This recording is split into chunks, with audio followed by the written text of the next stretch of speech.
Welcome to episode 9 of season 25 of Laker Connections, the last regular season episode. Oh boy, I'm Kenny Gerard. It's my good friend Lucas McGarry. Lucas, we'll start off with how we're doing tonight, but man, this is it. We've really reached the end. The amount of times me and you have complained about this show to one another. This is our last regular episode. One of the most sweet and sour moments from leaving, like TOP in general, like sports I'll miss and everything, but this show I'll miss, but at the same time, will I miss it at all? Yes, I will. Yes, I will. But being up until 11 o'clock on a Thursday night, don't know if I'll miss that. Yes. Also, driving from Syracuse direct, like I still have my work pass with me. Like I got a haircut at home, and I drove like I drove 5.5 hours today. We had a lot of stuff to do today. But Lucas, let's just get right into it. Yeah, let's do it. Lucas, it's once again time for us to recap last week of Laker sports on this episode's Laker recap. Lucas, start us off with women's lacrosse. Oh yeah, Kenny, the Lakers took it to Oneonta in the women's lacrosse SUNYAC semifinal yesterday in the pouring rain. Mike, you were there for that. They put the pressure on early and never looked back. Aubrey Green set the tone with a huge draw control to start the game, and Alexis Hill quickly capitalized on a free position shot to get the scoring started. That spark ignited a massive 11-1 Lakers run in the first half, highlighted by hat tricks from both Hill and Addison Costello. Oneonta managed to settle in defensively during the third, but the Lakers slammed the door shut in the final frame. Green secured her own hat trick to keep the momentum high, and Hill put the final nail in the coffin with her fourth goal of the day. It was a dominant 15-4 statement win for the Lakers as they show they are just as strong as they were last year. Now it's all set for a rematch in the chip. Yeah, it was never close. It was never close. The most they were doing was battling back for a 10-goal lead late in the game. There really was not much of a discussion as to was Oneonta going to win this. And again, I think Oneonta's got some things they can take away from it that are good for next season. But clearly this Oswego squad is just that good. And I'm excited to talk about it next block, the championship. I mean, it's going to be huge. It's a rematch of last year. It could go either way. It was a one-goal victory for Oswego in Cortland last time. Now Oswego's got the home field advantage, but we'll get there. But for this game, dominance. Complete dominance. They played to perfection, the way they should have played, the way they should have beaten Oneonta. And again, going into the championship, it's exactly what you need. Well, let's talk about the men's lacrosse team now. The Oswego State men's lacrosse team wrapped up the regular season on the road Saturday, falling to the Potsdam Bears 12-5 in a must-win battle. Logan Postal got the Lakers on the board early to tie the game in the first, but Potsdam responded with a 3-goal run to take control. Hayden Coney and Postal both finished with 2 goals apiece, while goalie Seamus Hand tallied 11 saves in the loss. Despite the loss, the Lakers finished the regular season 9-5 overall and just missed out on the SUNYAC playoffs as the number 5 seed. Hey, good reader, Mike. I think you wrote this one for me. I was at work, so I didn't write that. But Lucas, go ahead. Yeah, very unfortunate for the Lakers just missing out on the playoffs, but they suffered from a pretty tough conference this year. Cortland, obviously the best, 13-5, and then Oneonta and Potsdam, 10-7 and 10-5. But Plattsburgh, 9-6, Oswego, 9-5. That's the difference maker there, and their loss to Potsdam this past Saturday was the difference maker. If they had won, they would have edged out Plattsburgh, and they would have been that last spot. But unfortunately, they couldn't get the job done, and they go home with no playoffs. Yeah, it's tough. This team started off really good early on in the season, and I know a lot of those games were, again, the preseason we talk about. Yeah, but they were dominating. They were dominant in those games. Problem. I'm just not sure what went wrong during the season. Maybe there's injuries we didn't know about. Maybe there was just the SUNYAC was that good this year. I don't really know what went wrong, but again, there's a lot to look back on for next year. It was still a good team, and I know they got a good future ahead of them. So yeah, no doubt about it. Well, let's move on. Well, Kenny, the Lakers went to Oneonta last week to try and topple the Red Dragons, and they would do that in Game 1. Who else but Alyssa Budzinski getting the start? And to keep it simple, she did what she does best. Complete game, 7 innings pitched, 1 run, and 6 strikeouts. On offense, the Lakers found their stride, scoring 5 runs. Molly Reynolds was the standout, going 2 for 4, scoring 2 and knocking in another. In Game 2, the Lakers unfortunately could not get the bats going as pitchers Caitlin McTiernan and Tanner Smith would shut them out. On offense for the Red Dragons, they pieced together 2 runs in the first 2 innings before they would be shut down by a returning Alyssa Budzinski, who would pitch the last 4 innings to shut them down. What? Final score would end just 2-0, and the Lakers now just sit just 2 weeks away from SUNYAC competition and are now on the breach of not being in a playoff spot. See, I hate to say it, but did we jump the gun on saying they were as good as they were too early? They won a lot of these out-of-conference games, and they got in conference, and they have they won a bunch of early conference games. And they did. But, yeah. But whatever's changed, they've just come to a screeching halt. I want to say that it has to do with depth. We talk about Budzinski all the time, and she's phenomenal. That's it. But that's it. Like, you can't have one good pitcher. There's actually a team that I know very well that does that. And they have one good pitcher, you get to a bullpen game, and you just get smashed. So I think it's just depth for this team that's really been their Achilles heel. Hopefully they can win a few of these late season games to get into the playoffs. I'd like to see them continue on. They had a great start, but it's just been a really rough mid to late season. Yeah, no doubt about it. Started 12-0 and are now 15-7. Yikes. Rough past 10. Yeah, rough past 10. But let's go to the baseball team now. The Oswego State baseball team found their bats extremely hot on the road Sunday, exploding for a 25 total runs and a doubleheader sweep of Fredonia. In Game 1, the Lakers outlasted the Blue Devils 17-12. Brogan Olson led the charge with 5 RBIs, while Matthew Krul and Jonah Shearer each earned wins on the mound. See what happens, you don't write your own readers. Game 2 is all Oswego as the Lakers cruised to an 8-1 victory behind home runs from Ricky Facita, Ben Rollison, and Brogan Olson. The sweep pushed the Lakers to 20 wins on the season as they head back home to prepare for a huge SUNYAC playoff series against the New Paltz Hawks starting this Saturday at home. But we'll talk about that too. Yeah, I mean, it's a great job from the Lakers. Bunch of home runs there, good couple of dingers. That's what you love to see. Bats were hot. But, I mean, that's one of the things that they've had trouble with all year is getting the bats going, and they really, really did so. And I think going into the playoffs, it was really, really impressive performance from them. I didn't hear whose manager got our manager? New Paltz is okay. So apparently, what he's saying is, last time New Paltz Oswego played, New Paltz's manager got tossed. That's so. We're gonna look for some. We're gonna look for some New Paltz coach shenanigans when the Lakers play. Is this Fredonia's live stream? Man, yeah, that's TOP rough. fans are spoiled. It looks so nice on our end. My God, wow. WTOP fans are the most spoiled fans on the planet. Saying on TOP might be a little bit of a hot take, but it's okay. I'm not saying you're wrong.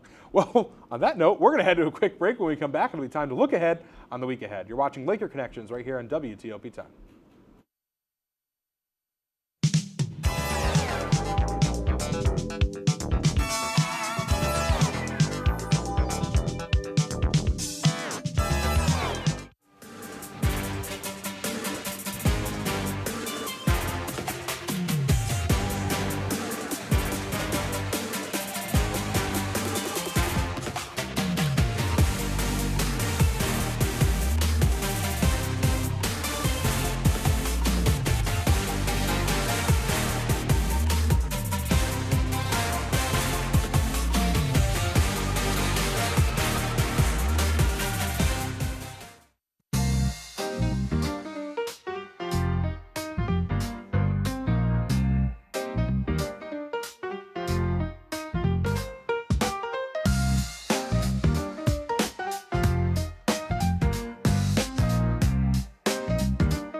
$50. You better watch out. You got swat you like a bug. That is like not.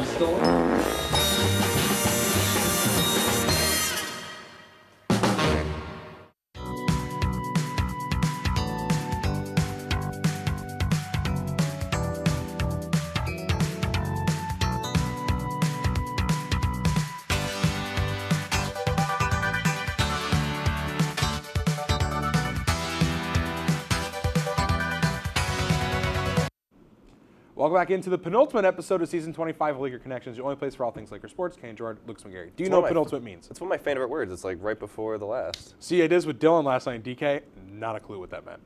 Had to explain it to him. It's Dylan. Moving on. We talk about the past, and now it's time to look ahead with this episode's Week Ahead. Lucas, let's see what's coming up this week in Laker sports. Let's start off with women's lacrosse and no more men's lacrosse, unfortunately. Unfortunately for them, but Kenny, it is a rematch for the ages. Oswego State versus Cortland for the Women's Lacrosse SUNYAC Championship. Dun, dun, dun. Oswego is coming off the dominant win over Oneonta, while Cortland absolutely belted New Paltz in their SUNYAC semifinal. The Lakers hold the advantage as they beat the Red Dragons in the regular season, but what a close game it was coming down to the wire, and if there was 30 more seconds, it could have gone to Cortland. Take a look at the side-by stats. Cortland has the advantage on goals per game and goals against per game. However, that doesn't tell at all. The Lakers are led by Alexis Hill, the SUNYAC points leader with 89, having a truly historic year. Cassidy Cross and Aubrey Green bring some very good goal scoring as well, making a nasty trio. For Cortland, they are led by a three-headed monster of Ashley Malillo, Sydney Elizalde, and sister Brooke Elizalde, all of whom have 60-plus points on the season. The name of this game will be teamwork and strategy. Who can anticipate the other better, because skill alone isn't going to win it for either team. No, you're right. And just looking at the full screen, like, man, these stats are close. Exact same record. And goals per game, slightly advantages Cortland. Yeah. Goals allowed. What, 0.05 is the difference? It's ridiculous. They're so it really isn't skill. It is. Honestly, I think it's going to come down to coaching, which a lot of the time in D3 coaching, I don't want to say doesn't matter, but it's not as important as you might think. But in this game, this game, I feel like coaching might be really important. I think the plays you're drawing up are going to be important. And honestly, I think the fundamentals. Like, you really are going to have to play down the fundamentals. You're going to have to play a really good game. I really don't know. I mean, obviously, I want to say Oswego's going to win. Cortland's only loss to Oswego, Cortland's only loss is to Oswego, and like I said, 30 more seconds, and they could have had that game. I was talking to Mason Rudolph, who's at that game. He said Cortland straight up just missed an open goal with like 10 seconds left that could have tied it. What'd you say his name was? Or Matt Rudolph, something Rudolph. Oh my gosh, Matt Rudolph. Yeah. Come on, man, he's a 5-1-8er. What are you doing? I know he is. I'm tired, but and Mason Rudolph's a Steelers quarterback. Well, let's not talk about it too much. Let's let the weekend show you what's going to happen in that one. It's going to be the game. But let's talk about softball now. The Oswego State softball team is gearing up for a pivotal final push at home as they welcome the SUNY Morrisville Mustangs and Cortland to Lakers softball field this weekend. After a historic 12-0 start to the season, the Lakers are currently sitting at 15-7 overall. Kira Wright continues to lead the charge of the plate, boasting a conference-best batting average over 500. Wow. While freshman ace Alyssa Budzinski anchors the staff with a SUNYAC leading 1.04 ERA. My God. You can catch doubleheader action against Morrisville starting Friday at 3 p.m., followed by a senior day clash with Cortland Saturday at noon as the Lakers look to clinch their spot in the conference tournament. Lucas, they had a really good shot early on, but they now put themselves in a position where they need to win. They need to sweep Morrisville straight up. That's start one. You need to pick up both of these wins. You can't afford a loss. You cannot be one of the 3 or 4 other losses on the season for or wins for Morrisville. You need to. Oh my God, they're 2-27. I didn't even see that. Exactly. Oh my God. Look at that record. Wow. You need to beat Morrisville, not just for records, but principle. That is a game. Those 2 games that you need to win. Cortland, that's going to be tough. Those are battles that you can worry about after. Morrisville, you need to win purely for playoff standing, and they absolutely have the capability to do so. So if they lose to Morrisville, playoffs is not in the cards for them, and it's totally on them. It's simply put, win, sweep against a team that you should beat. And if you lose a game against Morrisville, you almost deserve to not be in because it's a team that is so beatable and should be beaten by this team. Absolutely. And I think, like I said, moving on to the Cortland series, that's where you really worry. But against Morrisville, don't take them lightly, but you need a win. It's as simple as that. Now let's move on to baseball. Postseason baseball has arrived in Oswego as the second-seeded Lakers prepare to host the New Paltz Hawks in the SUNYAC semifinals this weekend. Oswego entered the tournament with momentum on their side, coming off a dominant doubleheader sweep of Fredonia, where the offense exploded for 25 runs. Due to the weather forecast, the best-of-3 series has been pushed back. Game 1 is now set for Saturday at 2 p.m., with Game 2 and an if-necessary Game 3 scheduled for Sunday at noon. The Lakers are looking to protect their home field and secure a spot in the championship round next weekend against either the Cortland Red Dragons or Oneonta Red Dragons. Well, the transparent logo is – wow, nothing came back. Oh. The transparent logo made its way back in. The white is gone again because we can't use anything that gets rid of backgrounds. So that doesn't get rid of all the white lettering. But anyway, I mean, this is going to be a good one, Lucas. I mean, Oswego hasn't had a home series, I don't think, since we've been in school here. Yeah, so no, they've it's always been quite been a while. They've been on the road, but like right before COVID, they were dominant. Like they won the SUNYAC. They were really good. So it's nice to see this team back into their winning ways. So, I mean, it's going to be an interesting series. Give me the Lakers in 3. I don't think this one ends in 2. I don't think it's a 2-game series. I think we go all 3. Gotta love that rain, though, pushing that first game back. I know. Well, always with the upstate New York weather. Gotta love it. I will take Lakers in 3 as well, though. I mean, it should be good. New Paltz has the edge, but at home, I think the Lakers should be able to beat them out and move on. I would love to see a Cortland Oswego final. Right? That'd be super fun. It would be really fun. But we're going to go to a quick break. But when we return, we'll take a look at the SUNYAC brackets. We'll talk more about it. You're watching Laker Connections right here on WTOP 10.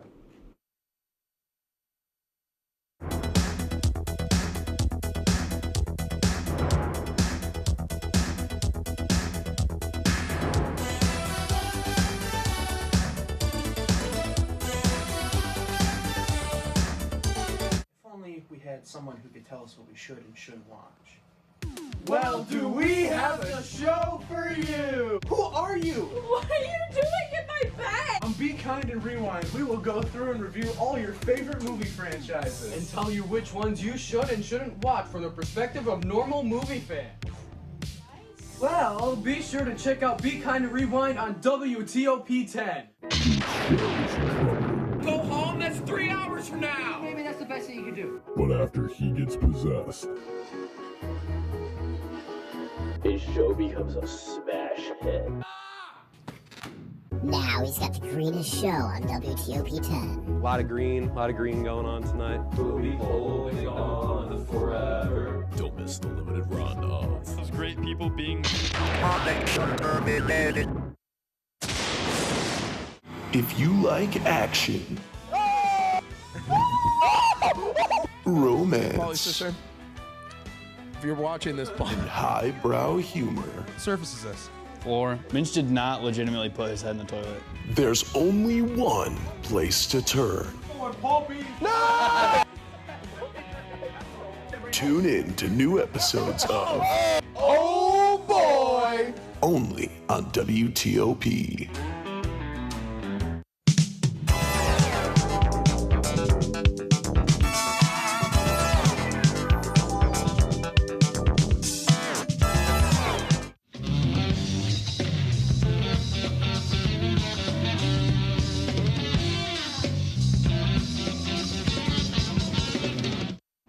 Welcome back into the next to last episode of Season 25 Laker Connections. I'm Kane Gerard, Lucas McCary. One of the different ways I could say penultimate, next to last, episode 9 of 10.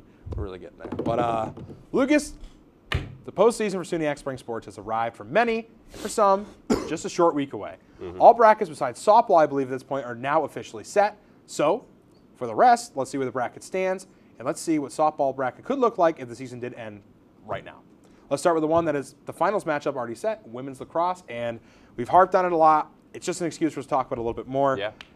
Oswego, Cortland in the finals. I want to talk about and it was an interesting way there, though. Semifinal games because, like I said, Cortland dominated. They dominated them worse than Oswego beat Oneonta. Oswego went 15-4. Cortland upped them and beat New Paltz 15-2. Bye, IFB. So, no more IFB for you. Oh, well, it's in my ear, but it fell. Yeah, Oswego somehow got one-upped by Cortland on semifinal day. And Cortland is coming in now saying, hey, we beat them by 13. You only beat them by 11. That's not that impressive. We're pretty good. And now here's the thing. I didn't know the final of that game. I just assumed Cortland won. I had no idea if they won coming into this. I learned they won when you read your reader. No, they dominated. What was the final? 15-2. Oh, my and God. Oswego beat Oneonta 15-4. So this is Wasn't going it like 2-2 at the start, too, though? Like, it was like a tie game after the second quarter. And then just Cortland decided they wanted to play lacrosse? 13 oh, my straight. God. Yeah. So this is going to be a really, really good final matchup. This should be like a really good test of skills. Listen, I won't be in town. I'm going to be home. But I'm going to say, for the first time, unironically, I'm going to be watching WTOP 10 to see this final. I'm very excited to watch. Please don't screw this up. I don't know who's working the broadcast, but don't mess it up. I'm excited to watch. Is it Mike, are you doing the broadcast? Is it sidelining? Don't screw it up. It's okay. Cleveland's class. Who's producing? Parker. Ooh, okay, that should be good. Parker, yeah, you got it. You got it, Parker. I believe you. All right. Well, let's look at men's lacrosse now. The one that Oswego did not get into. So embarrassing. I'm so mad at that. Very tough. So, the first round's done. I didn't know that. So they had the final set. Okay, great. So it's Cortland and Oneonta. Battle of the Red Dragons. Oh. You know what's honestly not surprising at all? The fact that it's these two schools. But. So Oneonta beat Potsdam in overtime, 13-12. Great. But yeah, the close. Portland beating Plattsburgh, 36-3, dude. Like, what? Are you serious? 36-3? You read it. Show me. Did you not read it? Did I read it? Yeah, I think you did, dude. 36-3. Like, my God, that is Oneonta, nuts. Dude, that's a football They're score. like having one of the best seasons ever. That's like ridiculous. Seahawks, Browns, football score bad. That's nuts. Oneonta's got a handful. Oneonta, it's been great. It's been a great season. You guys did wonderful. You made it to the finals. Tough break, kid. Tough break. You got to play Cortland. You got to play the better Red Dragon. I'm sorry. They got the better Red Jug. They got the better lacrosse team. They do have the better Red Jug. It's over. Confirmed by us. It's never been more Jover for Oneonta. You guys are screwed. I'm sorry. I have no stake in this one, but Oneonta is toast. Cortland in conference averages 26 goals a game. Dear God. Yeah. Man. So let's just move on. We'll get the nearest funeral home on speed dial for Oneonta. Let's move to softball. Yeah, let's do it. You see Oswego, they're sitting at that 6th seed, so they're in the race right now. Teetering. They're teetering, which sucks because when we did this the first time, I believe they were the 1 seed. They were. So the last time we did brackets, they were at the 1 side, which was only 2 weeks ago. And here they are sitting at the 6 seed. A lot can change in just a couple of weeks. So, I mean, again, I think we've said it already. It's just win. You got to sweep Morrisville to get yourself in this playoff, and you shouldn't even be in this spot in the first place. Yeah, they have no depth. They had some struggling down the stretch. No depth is 100% their biggest issue. When you Budzinski's awesome, when but you like have you one need more ace than on the one mound, Budzinski.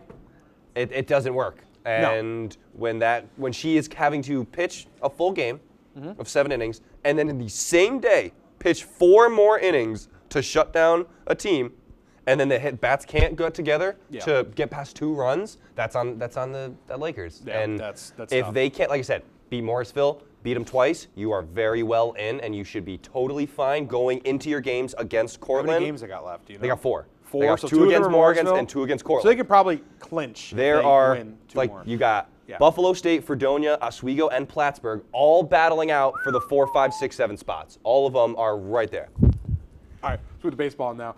So this one, Oswego's in. We know the semifinals are lined up. And, oh, look, Battle of the Red Dragons again. Cortland and Oneonta. Shocker. And then us and New Paltz. So we talked about us and New Paltz. I want to talk a bit about Cortland and Oneonta.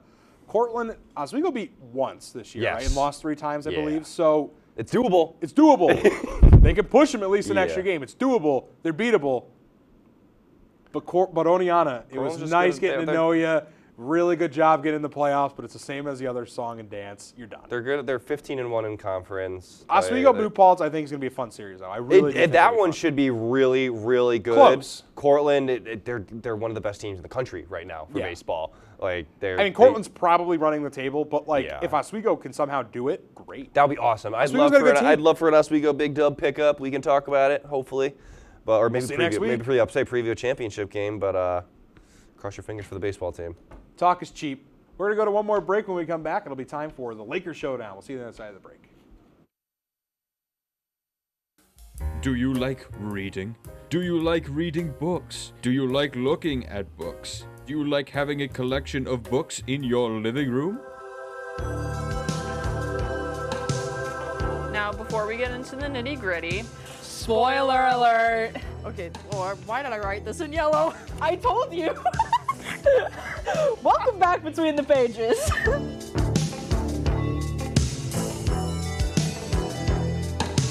Good evening and welcome to Jeopardy. I am your host, Joe.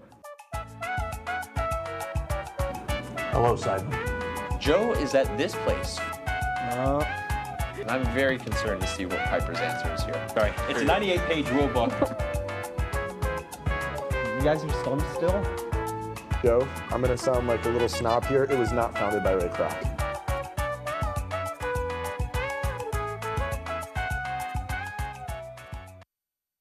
Welcome back, everybody.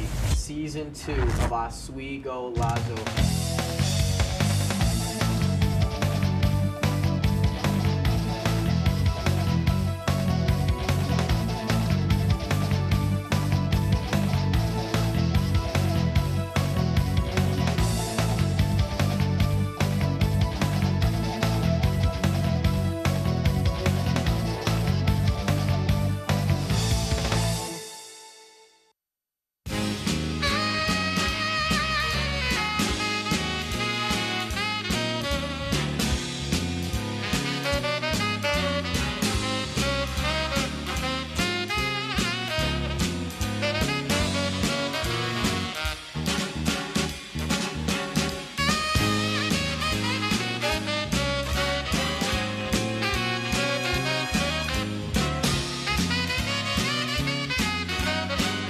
Welcome back into episode 9 of season 25 of Laker Connections, your home for everything Laker sports. And Lucas, it is time once again to welcome our Laker Showdown moderator, Mr. Michael Neckers. Now, Mike, one more time, explain to them at home what it is. Well, guys, Laker Showdown's exactly as it sounds, a showdown between 2 of the absolute best. What? Some may even say perfect. What? So good that I stay up at night and think about it. What? Even better than last week. What? Laker sports minds this school has to offer.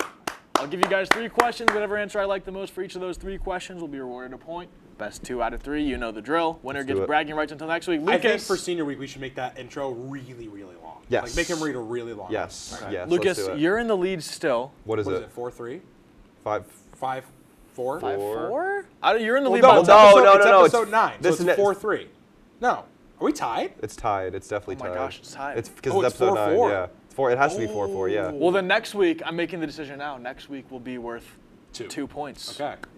First and foremost, fellas, spring sports are winding down along with your senior years. And while you won't be around next season to cover all these sports, I got to know your thoughts. Which Lakers sports team has the best chance to win a championship next season? Kenny, you're up first. You're not even going to be here. Ooh, I almost want to, not really that it's a hot take, but I think they're going to get better because they only lost one senior. Give me women's hockey. Oh. I think that they are going to develop a lot in this offseason. They'll get some new freshmen onto the team, and I think that they have the best shot of doing it. And the only reason I don't say men's hockey is now that it's public, Ed Gosick is retiring, so I don't really know what that men's ice hockey team is going to look like next year. I know the players are the same, but coaching's a huge part of it, so we'll see. Man, you took a tough one. I mean, that's really good just purely because they're not losing anyone, which is a very tough thing to follow. But if I had to go one, I think I'd have to go with men's basketball. I think you bring a bunch of those guys in. They're also not losing too many players. All of their core foundation guys are all staying, like Judd. Yeah, Leon's there. I think it's going to be basketball. They got some pretty solid players. Like I said, you probably picked what I would have picked if I'm being totally honest, because women's hockey was solid this year and they aren't losing one. But men's basketball, I think, is a good second pick for me. You guys gave me the 1A and the 1B there. The two best answers, they both graduated, one senior, both really solid teams. And for one reason only, I'm going to go with Kenny's answer. Basketball lost the championship by like 40 points. They did that. They did. I know they did. And Cortland's not getting any worse. They need redemption. That's why. To be fair, Oswego didn't make the championship, so I really can't say that. Oh, I don't know. So I'm going to give this one to Kenny. With that said, we got to kind of move along here. With your times here at Oswego slowly but surely coming to a close, I thought it'd be great to get your input for myself for next year. What is the best food spot on campus, and what's your go-to order at that spot? Lucas, I might know your answer, but you're up first. Crossroads. There's 2 I swap. Bacon, no, because it's not always that. Sometimes I get the build your own chicken patty with bacon, lettuce, cheese, ranch, and I get a good old CBR sandwich with tots. Always tots though, never fries. Always tots. That's a good pull. And it's either Laker Burger or chicken sandwich at Crossroads. He took the right answer. So I'm gonna say, honestly, just downstairs at MCC next to Sips, that place that gives out that you can buy pizza from. Honestly, the pizza there is not bad. The cutting board? The cutting board, yeah. I don't even know the name of it, but like, dude, it is good. Like the pizza is really not that bad. Quesadillas are really good too. Studio H is phenomenal. I think the cookie is one of the best, but yeah, I think you took the right answer. I think Crossroads. Crossroads is a staple for Oswego. I'm going to go with Crossroads. I will say, if you haven't tried Studio H Cafe, get a mac and cheese bowl, get a quesadilla. They are phenomenal. So very good. And last but not least, fellas, if you could pick any original production that you've ever seen during your time here at WTOP 10 and reboot it for one final episode, which show would you pick and why? Kenny, you're up first. Tie it up. Can I pick one of my own shows that doesn't exist anymore, technically? Yes. I would love to do one more Kenny and Kyle experience. I would love to talk hockey with Kyle Spizak on air just one more time. I think that'd be really fun. I would say RBL, but Rothbury Live. Rothbury Live is also a great choice. I'd have to go with the only old OP that I know because I worked it, and it was Charlie Harkin's show. Was it the Late Late Show? The Kind of Late Show. I loved that show because it was super random. He was just doing his own thing, and Charlie was like one of my most fun people to work with ever in TOP. Mr. Like Charlie. One of the Shout out. Can we hit the python? But again, I gotta love Charlie. But I would bring it back just so I could see Charlie one more time. But two great answers, Miss Charlie, Miss Kyle. I'm gonna go with the Kenny and Kyle show because it was great. Yes. Way better than the Kenny and Dylan show. Sorry, Dylan. I said what I said. Also happens you have 2 producers that put in effort. Anyway. Whoa, I'm just kidding, Dylan. You know I love you. One more episode, fellers. Yeah. I'm taking the title. And it'll be a little different. Then you guys leave me forever, and I cry. Yep. Have fun crying. Thank you for joining us for the 9th episode of Season 25 of Laker Connections. We'll see you next week, Thursday at 9 o'clock for the season finale of Laker Connections, and we'll introduce to you the new host for Season 26. It'll be the last time you see me and Lucas sitting here at this desk together. Have a good night, everybody.